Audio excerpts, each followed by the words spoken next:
சுவாமி சரணம் சுவாமியே சரணமையப்பா. நம்ம சபரிமலையில் இன்னும் சில நாட்களில் மண்டல பூஜை ஸ்டார்ட் ஆகுது.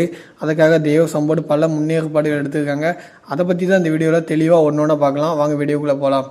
முதலாவது என்ன சொல்லியிருக்காங்க பார்த்தீங்கன்னா, கோயிலுக்கு வரும் பக்தர்கள் கண்டிப்பாக ஆன்லைனில் புக் பண்ணிவிட்டு வாங்க. ஏன்னா ஆன்லைனில் வந்து 70,000 பேர் புக் பண்ணலாம். நீங்கள் நேரடியாக சபரிமலைக்கு வந்து புக் பண்ணாச்சுன்னா ஒரு நாளைக்கு 20,000 பேர் தான் புக் பண்ண முடியும். அதனால் வந்து அது ரொம்ப கஷ்டம் தான். நீங்கள் ஆன்லைனில் புக் பண்ணிவிட்டு வாங்க. அதுமாதிரி புக் பண்ணுற தேதியை வந்து கரெக்டாக பார்த்து புக் பண்ணுங்கள். நம்ம என்றைக்கு போகிறோம், நம்ம கரெக்டான டைம் போகிறோமோ அதெல்லாம் பார்த்து புக் பண்ணுங்கள்.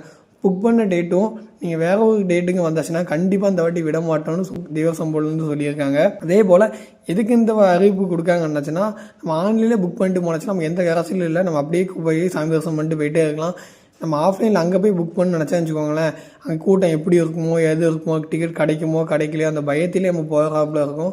நமக்கு மனசு நிம்மதியாக இருக்காது. ஒரு வேளை கிடச்சிட்டுனா பிரச்சனை இல்லை, கிடைக்கலன்னா ரொம்ப மனசு கஷ்டமாயிரும். அதுக்காக தான் ஆன்லைன்லேயே புக் பண்ணிவிட்டு வாங்க. ஒரு நாள் கிடைக்கலனா கூட 2 நாள் 3 நாள் கழிச்சு புக் பண்ணிவிட்டு வாங்கன்னு சொல்கிறாங்க.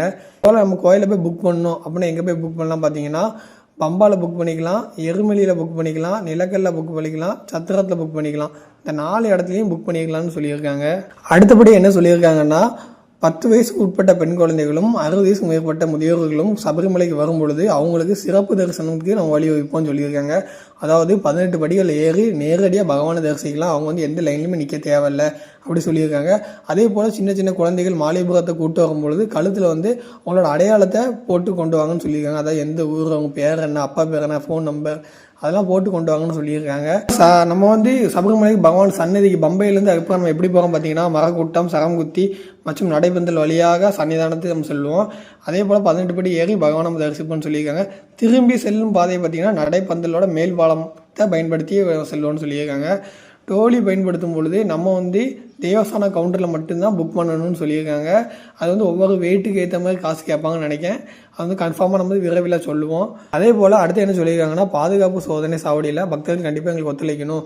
ஏன்னா வந்து நம்மளை இவ்வளோ பாதுகாப்பாக கூட்டு போகிறது காவல்துறை தான். அவங்க கேட்குறாங்க கண்டிப்பாக ஒத்துழைச்சாச்சுன்னா நம்ம சுமூகமாக போயிட்டு வரலாம். அந்த இடத்துல போய்ட்டு சண்டை போட்டுட்டு நம்ம தேவையில்லாது தான். உங்களுக்கு வாகனம் வந்து எதாவது பழுதடைஞ்சாலோ, இல்லைனா திடீர்னு விபத்துகள் ஏற்பட்டு மருத்துவ உதவி தேவைப்பட்டாலோ, இல்லை விலங்குகள் உங்களுக்கு ஏதாவது அச்சுறுத்தல் ஏற்பட்டாலோ, இப்போ நான் கீழே காட்டுறேன் பாருங்கள், அந்த நம்பருக்கு நீங்கள் உடனே கால் பண்ணிட்டு அதை வந்து சால்வ் பண்ணிக்கலாம்.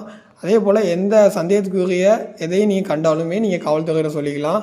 தேவைப்பட்ட மருத்துவ மையங்கள் வந்து சபரிமலை சுற்றி இருக்கும். அதனால் உங்களுக்கு ஏதாச்சும் உடம்பு முடியலன்னா டக்குன்னு அங்கே போயிட்டு நீங்கள் வந்து ட்ரீட்மெண்ட் எடுத்துக்கலாம். அதே போல் நம்ம சபரிமலையில் போயிட்டு நம்ம தேங்காய் உடைப்போம் மேலே சன்னதியில். அது வந்து 18 படிகளுக்கு பக்கத்து இரு பக்கம் இருக்கும். அந்த இடத்துல மட்டும் தான் உடைக்கணும். 18 படியில் கண்டிப்பாக உடைக்கக்கூடாது. அந்த இரு பக்கம் கொடுத்த இடத்த மட்டும் தான் உடைக்கணும்னு சொல்லியிருக்காங்க. இதுபோல் முக்கியமானது என்ன பார்த்தீங்கன்னா, பம்பா நதியில் வந்து குளிக்கும் பொழுது துணிகளை கலத்தி போடக்கூடாது சொல்லியிருக்காங்க. இது வருஷம் சொல்கிறதா, ஆனால் எந்த சாய்மாருன்னு கேட்க மாட்டேங்காங்க. எல்லாத்தையும் சொல்ல சில பேர் அப்படி தான் பண்ணுறாங்க. அதே போல் வந்து ரசாயன சோப்பு, ரசாயன குங்குமம் அதெல்லாம் விற்கக்கூடாது, நம்மளும் போட்டு குளிக்கக்கூடாது அப்படி சொல்லியிருக்காங்க. எதுக்காக பார்த்தீங்கன்னா, பம்பா ஆற்றுல வந்து நம்ம மட்டும் குளிக்கல, மீன் வாழுது, அந்த மீன் உயிர் வாழும். நம்ம கெமிக்கல் யூஸ் பண்ணால் அதால் உயிர் வாழ முடியாது. அதே போல் அந்த தண்ணி வந்து மலையிலேருந்து நிறைய விலங்குகள் வந்து குடிக்க தண்ணி, அந்த தண்ணி தான் குடிக்கும். அந்த விலங்குகளுக்கு பாதிக்கும். அதே போல் செடி மரங்களுக்கு அந்த தண்ணி போகுது, அந்த செடி மரங்களும் பாதிக்கும். இதில் கருத்தில் கொண்டு தான் குளிக்கும்போது ஷாம்போ இல்லைனாச்சும் ரசாயன கலந்த வேறு ஏதாச்சும் கண்டிப்பாக பயன்படுத்தக்கூடாதுன்னு தேவசம்போர்டிலேருந்து சொல்லியிருக்காங்க. இதெல்லாம் கண்டிப்பாக நம்ம ஃபாலோ பண்ணுவோம். சபரிமலை தொடர்ச்சி என்னென்ன அப்டேட்ல வருது அதை கண்டிப்பாக உங்களோட ஷேர் பண்ணுறேன். அதெல்லாம் கண்டிப்பாக ஃபாலோ பண்ணுவோம். ஃபாலோ பண்ணிட்டு சபரிமலை ஐயனை மனசார தரிசனம் பண்ணிட்டு வரோம். நம்ம நினச்சது கண்டிப்பாக கொடுப்பாரு. மீண்டும் அடுத்த வீடியோ சந்திக்கிறேன். சுவாமி சரணம், சுவாமியே சரணம் ஐயப்பா.